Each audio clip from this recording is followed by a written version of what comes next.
Welcome to beginner friends. అందరికీ నమస్కారం. ఓం నమో భగవతే వాసుదేవాయ. ఓం నమో భగవతే వాసుదేవాయ. భగవద్గీత పారాయణలో ఈరోజు 7వ అధ్యాయము విజ్ఞాన యోగము లేదా జ్ఞాన విజ్ఞాన యోగము. 11వ శ్లోకము, శ్లోక నెంబర్ 11.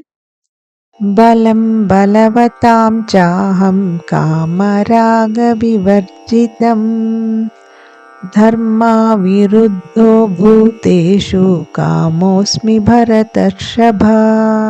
తాత్పర్యం: ఓ అర్జున, నేను కామముతో కానీ రాగముతో కానీ సంబంధం లేని బలాన్ని, అలాగే ధర్మ విరుద్ధమైన పనులు చేయని వారి యొక్క కోరికలు కూడా నేనే అయి ఉన్నాను. రాగము అనేది ఇంకా పొందని వస్తువుల కోసం ఉన్న కోరిక. అనురాగము మమకారాసక్తి అంటే ఒకసారి అనుభవించిన తరువాత కోరుకున్న వస్తువు మరింత కావాలనే ఉద్వేగాన్ని రగిల్చే స్తబ్దముగా ఉండే మానసిక భావము. కాబట్టి శ్రీకృష్ణుడు కామరాగ వివర్జితం అంటే మోహము అనురాగము లేకుండా అని అన్నప్పుడు తన బలము యొక్క స్వభావం గురించి చెప్తున్నాడు. మనుషులకు తమ క్రమం తప్పకుండా, విరామం లేకుండా తమ ధర్మములని ఆచరించటానికి కావలసిన బలాన్ని ఇచ్చే నిర్మలమైన మహనీయమైన శక్తి స్వరూపం శ్రీకృష్ణుడే. మనలో ఉన్న బలం ధర్మబద్ధంగా ఉండాలి, పరోపకారానికి వినియోగపడాలి. ధర్మ విరుద్ధమైన పనులు చేయటానికి, తమ స్వార్థపూరితమైన కోరికలు తీర్చుకోవడానికి బలాన్ని ఉపయోగించుకోకూడదు. స్థూలంగా చెప్పాలంటే భగవత్ స్వరూపమైన బలాన్ని దుర్వినియోగం చేయకూడదు.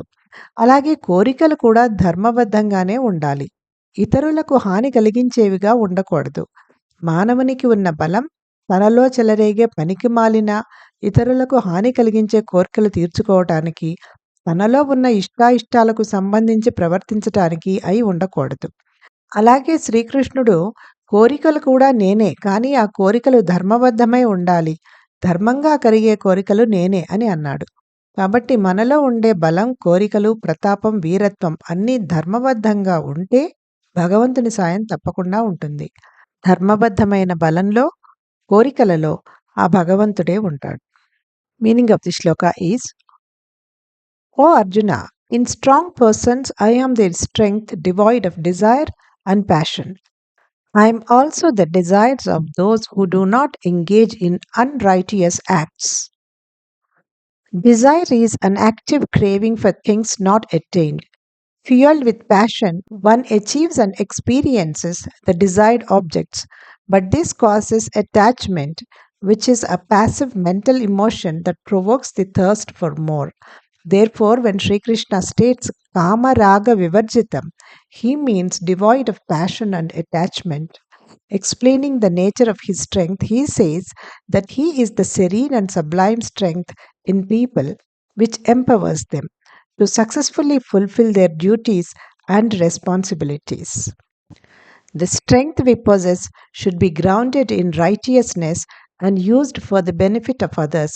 It should not be employed for acts contrary to the righteousness or to satisfy selfish desires. Broadly speaking, one should not misuse strength, which is a manifestation of the divine. Similarly, desires should also be righteous and should not harm others.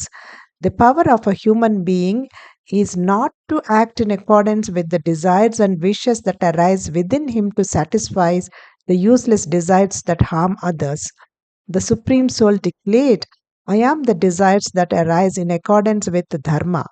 Therefore, if the strength, desires, prowess, and valor within us are aligned with Dharma, God's assistance and blessings is assured. Om Namo Bhagavate Vasudevaya.